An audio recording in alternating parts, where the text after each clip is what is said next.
Hello everybody, my name's Nemo and welcome back to another video of Winner Swap. Still playing that Deadwalkers, we're up to 14 wins. He mauled down to 6. I am not super happy with this hand. Could be better. Could be worse, could be better. Well, I get a free mulligan, so 7 card hands are generally better than this, I think. So let's use it. 1 land hand. I'm not under draw. That's... oh! Apparently I'm keeping... oh, why did I drop land here?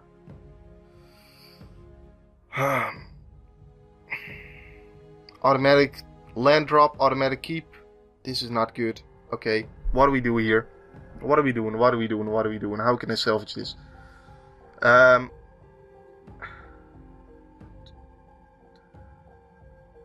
4 reanimate is my best bet. Should have been turn 3 reanimate. Oh!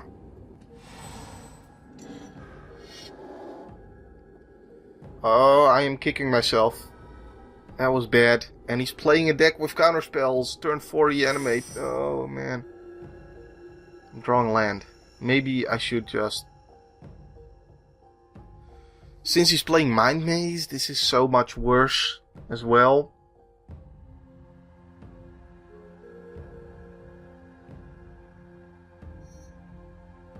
Okay. Never mind, we're not reanimating. And I missed 2 damage because I didn't play this turn 1. And it was stupid that I dropped land anyways. This game is just all the wrong things happening right now. But maybe we can turn it around.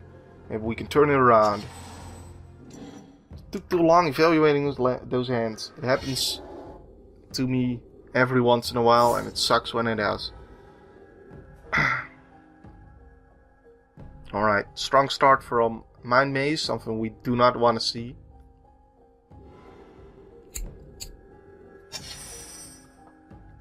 Yo, I can't block, buddy. I can't block. I think we need to sign in blood. Get on in there. Man, I could be taking 6. I could even be taking 7. Like, ugh.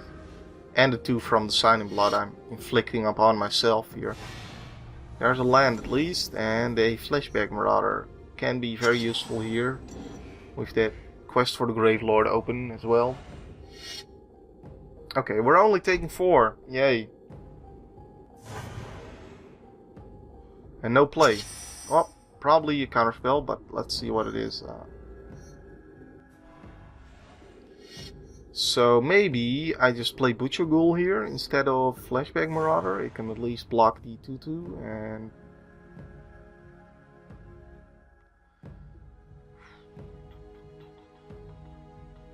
what's the chance he doesn't have a counterspell if he didn't play anything? How desperate am I? Let's go for it.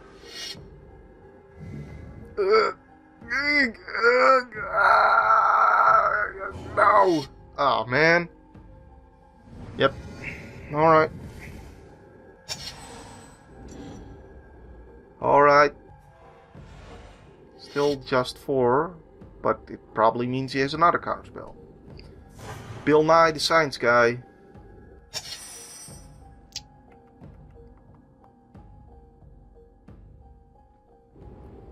Okay, we can reanimate. And if he counterspells, we can use the other reanimate. If he doesn't, we can play out this Butcher Ghoul. If I knew he didn't have a counterspell, I'd play out Butcher Ghoul first, but that's not the case.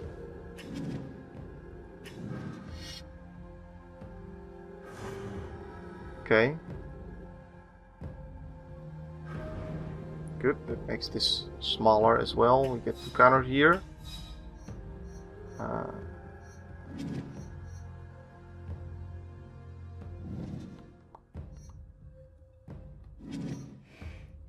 Gravecrawler is actually better here than Butcher Ghoul. And now I could reanimate his bear, but I'm not going to.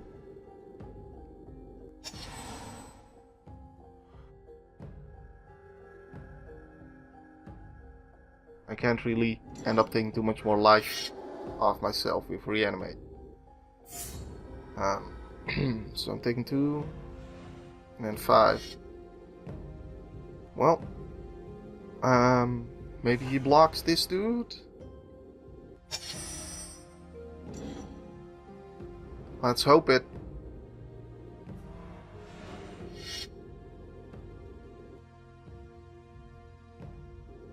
Alright.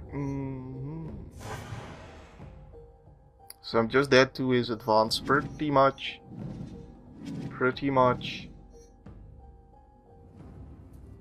Nothing we can do about that. Maybe he thinks I have a Doomblade. I don't know. Doesn't seem like it. The death of the Deadwalkers. How can you kill that which does not die? Well, you unsummon it a couple times and you counterspell it and you win. That's how it does. That's how that works. GG. Alright, so 14 wins with Deadwalkers. I'm not complaining. It's kind of sad for the deck that doesn't win out above Sepulchral Strength and the Mill deck. Then again, those decks were more fun. Let's be honest here. I have more fun playing control-y decks, and the Mill deck was just pretty awesome. So I like this deck a lot, Deadwalkers, but I did have more fun with this deck. So I'm kind of happy, actually. I'm okay with this result, and certainly 14 wins is nothing to scoff at. So we can keep the legend of the Sepulchral Strength in the Mill deck going within the Winner Swap series. We got close though. We got close. Alright guys, here's the deck. I didn't change anything, but I did change stuff in between now and the deck build, I believe. Pretty sure. We are running an Eye of Ugin, and the only things we really want to do with that is make Alles Dust cheaper and be able to grab Artisan and make that cheaper. So that's the main reason that's in there. I can grab it with Primeval Titan. We're running some other one-offs. We're running one Farhaven Elf to grab with Green Sun Zenith if we absolutely need to, if we're dead stuck on mana. We also run one Fierce Empath, and we're running one Placa Worm, and that is basically it for the life gain. That is all I run for the life gain. Mainly what I want to do is just ramp out as quickly as possible, drop a bomb that they can't deal with and win. And the life gain is sweet and all, and when I do play against Chant of the Malaya, you see that I almost always kill the Gladart as soon as it comes down, because it can certainly wreck my day. But it is also not an extremely consistent card. What can happen is that you have to choose between ramping or playing the Gladeheart, and there's not a clear-cut answer there a lot of the time. And like the fact that they do play the Gladeheart also makes it nice if they do have a removal spell, because it means they didn't ramp, they instead played the Gladeheart, and I can actually deal with that where I can't deal with the ramping, obviously, from playing against this deck. So anyway, the fact that I almost always kill Gladeheart doesn't necessarily mean I want it in my own deck. But it's certainly one of those cards that can just change the game pretty easily, and that you have to be wary of when playing against. So we're also running one Summoning Trap, because it can be pretty nice against decks with Counterspell. So obviously it's nice against Mind Maze, and it's nice against Dodge and Burn. And we don't want to run 2 Summoning Traps just because this card, if there's no creature in the next 6 cards, it doesn't do anything. And that is the main problem I have with that. Especially if you do have to tap out to play it. We're running one Terrastodon, so plenty of one-offs there. And the deck has tutoring, so that's the reason why mainly. But let's go ahead and get into a game. And we're going to play, and we're going to see how it goes. Alright, we're in game. All we got for land is Ivug, and that is not good. Let's draw a new hand. Okay, we gotta explore 2 lands, and we gotta harmonize. Yeah, if we get there, this is really good. So let's hope we get there. Let's hope we get to the 4 lands to be able to play harmonize on time. He's playing a green deck, so I might have some time for that. I don't know. Let's drop this land, because I don't think it gives it away as much as this land that I'm playing Chant, that is. Although on the other hand, this land is also in Elves. I'm not sure if this land is, I don't know. But either way, this land just stands out, like all those branches. It's like pretty obvious, like you're either playing Chant or Elves at that point. This land also gives it away, so this one. So I can ramp, or I can explore. Either way, I get to get an extra land on the board. With explore, I get to draw though, and turn 4 I'm probably playing Harmonize. I'm gonna explore here. Draw through my deck. So he's playing the enchantment deck, which is pretty good at dealing with huge threats. I think there's a lot of removal in the deck. But it's also a slow deck, so they might give me some time. And actually, I don't know how it beats Avenger plus Primeval Time if it comes to that, so... Unfortunately, we didn't draw a land.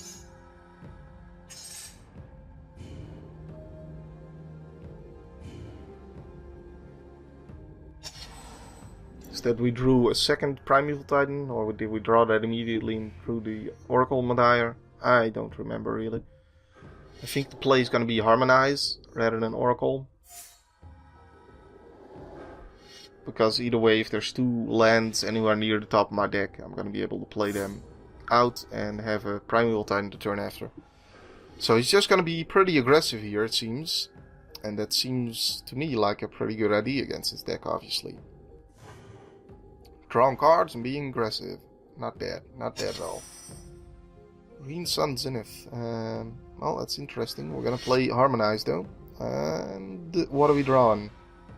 Some land. So we have to discard something. What are we discarding? Let's see. Let's see.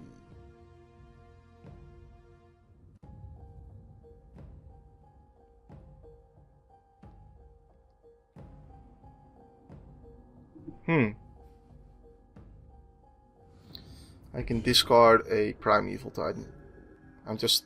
Yeah, that's probably better.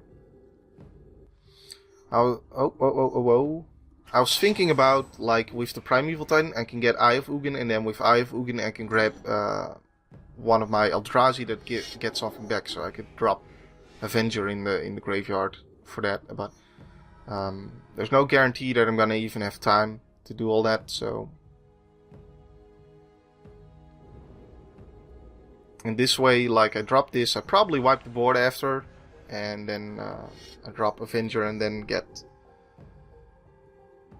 the dude to bring me back my Primeval Titan or something. Like if he doesn't do anything. So I don't think I die here just yet. And I've got 2 mass removals, which is pretty sweet.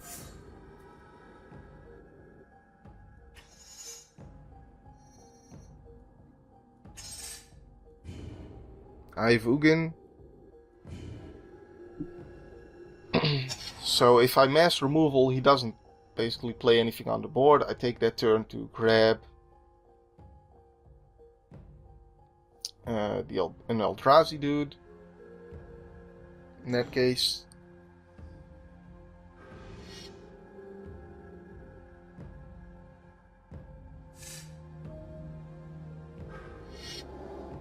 Journey to Nowhere. Okay. Well, that is actually insane, because that means I'm getting back my Primeval Titan after Allah's Dust. Nice. Nice. Nice. Nice, nice, nice. I'm not unhappy with that.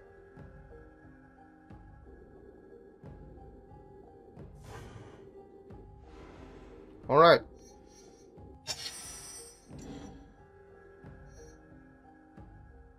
Obviously we play Allah's Dust. And we can't also play Oracle of Maldai, but we're getting a lot of land out there.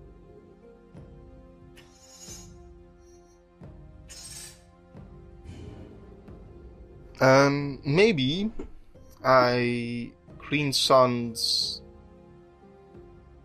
Because I got my Titans, and Green Suns can't get me a non-green creature.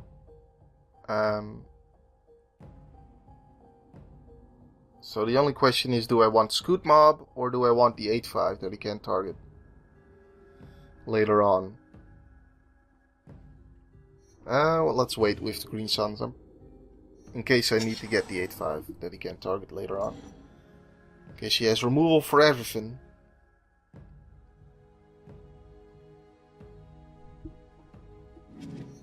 So this wiped this board, even of the cards that draw cards, which is pretty nice. The main thing I should be worried about is Sigil of the Empty Throne, which I'm not even sure if it can allow him to survive a turn and then kill me if I drop Avenger next turn. And he doesn't have instant speed removal, which is obviously tremendous for me. He's gaining some life with Faith's Feathers, though. Now he has 3 mana open. Giving my Enchantress. Another thing I needed to be worried about was the guy that has protection. No, it doesn't have protection from green anyways, because it's green itself, so whatever. So Avenger comes down here.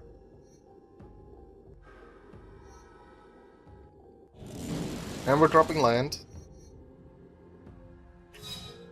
And we could explore, but best bet is Oracle, I think. Hopefully with 2 lands on top there. That's 1. Means it's already better than having Green Suns up the 3 mana elf thing. Alright. Because this also, well, actually, well, yeah, this also puts Oracle on the board, obviously. That's why it's better. Because both would have gotten 1 card out of my deck. Got close to that empty throne. I would imagine. Oh, well, maybe to killing me here. Yeah. Yep.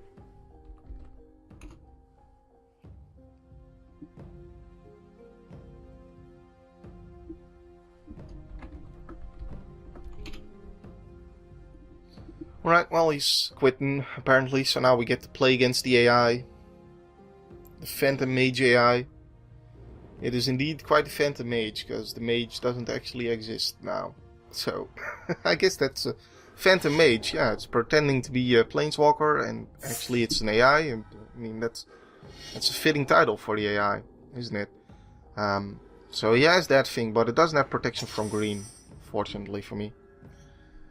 So let's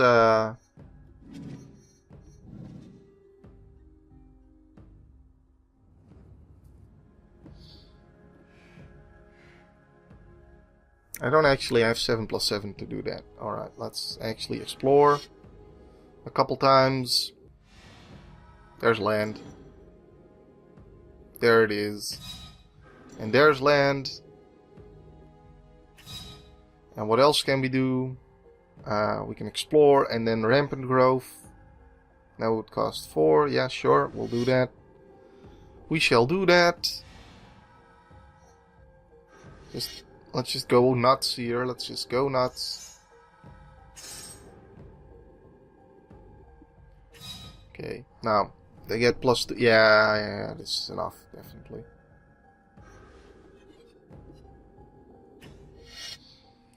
This is enough. Another Primeval Titan. Because why not? Just go nuts here against the AI. See, this is actually pretty nice that he allows me to go nuts. Against a real player, I wouldn't do this because I find it rather annoying what people do. But since I'm playing against the AI, I don't see a harm in it. I don't see a harm in it. Harm, where are you? Harm's not there. There it is. So yeah, a win with a Chant of the Maldaya. Sweet. We are going to move on to game numero 2. And I'll see you there. Alright, and welcome back to another game. We don't have a threat in hand. However, we do have a Tangle, an Explore, and a Ramp Growth. Which is pretty sweet.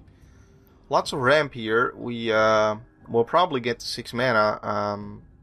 If we get a Primeval Titan, it's gonna be good. See, I don't know. Let's keep it. I don't know. With the Dragon deck, I don't keep these kinds of hands.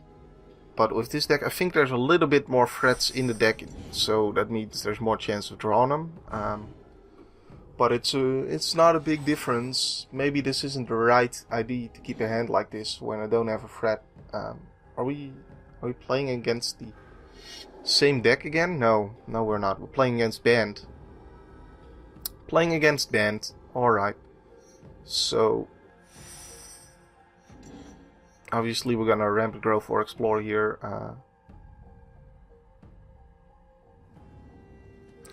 Rampant Growth is the right play here,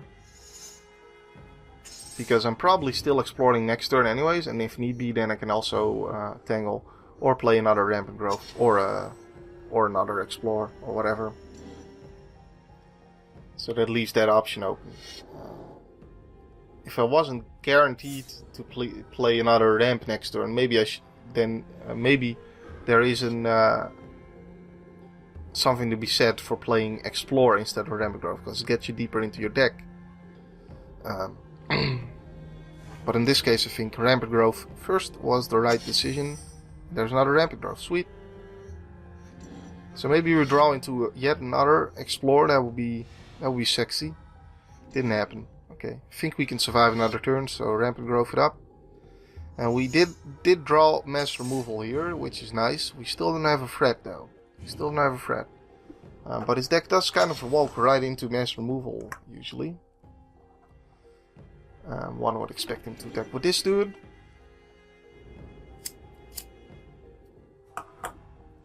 Some Band Charm counters instant spells, which Tangle is one of those. So that is something to keep in mind. It does not Tangle. It does not counter All's Dust. So yeah. 7 mana. So worst case scenario, he plays the Angel. And he's got 7 damage on me. I can survive that. So, Fire. And now if he Band Charms it, it doesn't matter if he kills it or Band Charms it. Because Band Charm puts it back into my library. And this thing shuffles back into my library anyways. Or, well, I guess Band Charm puts it on the bottom, doesn't it? Yeah, pretty sure it does. So, and this thing only triggers if it's in the graveyard. There it is. Look at that. We get to see it in action right now. Yep, bottom. It goes on the bottom of my library, and that is where it goes. This thing's ability does not override that. Strangely enough, though, the animation shows it going on top of my library rather than on the bottom. But that's the animation for you. So let's hope to draw another threat. Prime time would be sweet. Would be sweet indeed. Sweet indeed. Then we can go nuts with Eldrazi.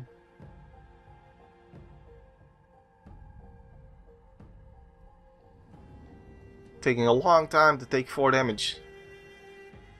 A long time indeed. Whoa, what? Okay, we drew Primeval Titan. There's no way he rage quits at that point in the game, so that is lag, making him quit. Which sucks for me, because I'm pretty sure I would have probably taken this game down, but I can't count it as a win. I cannot. Yep, that sucks. I guess I'll play it out. We can't count this as a win, guys. Sorry. That sucks. That sucks for this deck. It sucks for everybody involved. It is unfortunate.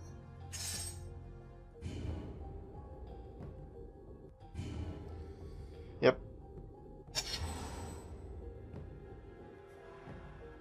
We have to be strict in these rules, because if we're not, then you get into these situations where it's not obvious and you don't know what to do. Okay. Before I block, I'm gonna Tangle. I don't even take Lethal here, but whatever. I just want to know if I should block. Don't know why the computer did that before attacking. Before I had the opportunity to block anyways, but whatever. So I don't think I attack here. And that's the first thing. Because we don't have Tangle open anymore. So we're just gonna say go. And I have plenty of land. I mean, if I attack twice I get to 14, which would be nice, because then I can tutor an Eldrazi and play it the same turn, but I want to kind of play it safe here. So actually, I think I do attack now and then All's Dust. Yep, okay, Okay, we got a Green Sun Zenith anyways. And this also leaves me the opportunity. This costs 5 actually. Let's see. This costs 5, but this costs 7, so I can't play both this turn. He's gonna take the damage. I'm gonna Alles Dust. And now I'm gonna say go. There's nothing for 4 or less I wanna shoot her right now.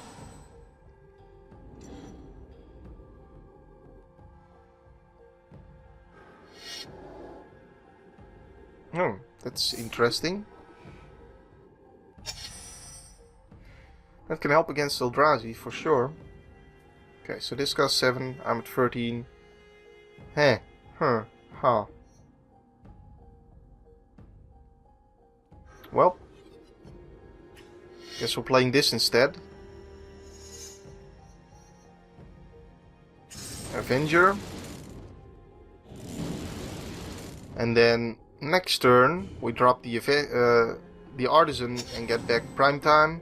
Oh my, I can't look at my graveyard right now. Oh great. Does that prevent me from grabbing Prime Time? It would suck if that does. Oh, this is an awkward bug. This happens from time to time. Well, let's see. Oh, okay, good. I can get my Primeval Titan. Okay, no props there. Alright. So this kills off the AI. I don't know. Actually, see, the thing is, I'm pretty sure I would have won this game against the actual player as well. So I guess what I'm gonna do is let you guys tell me whether this is a win or not. That's what I'm gonna do. And this is actually quite neat because it's gonna be the last game in this session as well. So you guys tell me, am I at 1 win with Chant of the Moldaya, or am I at 2 wins with Chant of the Moldaya? The guy obviously did not rage quit, because from his side of the view, he was winning the game, and it was during his attack step, so he obviously just got disconnected from the game, which means we basically beat up the AI. However, given the way the game went, I'm like 99% sure I would have won the game against an actual player, so that's where we're at, and that's why I need you guys' help to tell me whether that was a win or whether or not we should just ignore it. Either way, just to be absolutely clear, we are still going to be playing Chant of the Moldaya, even if you do not count it as a win, because even though the game is, the series is actually called Win or Swap, I actually don't swap until I lose. So, yeah. Anyways, I guess if I ever get into a draw, I would swap. If a game is ever a draw. But, yeah. Whatevs. Hope you guys enjoyed this video and tell me what you think in the comments. And I'll see you in the next video. My name's been Nemo. My name will still be Nemo then. Thanks a lot for watching, guys. See ya.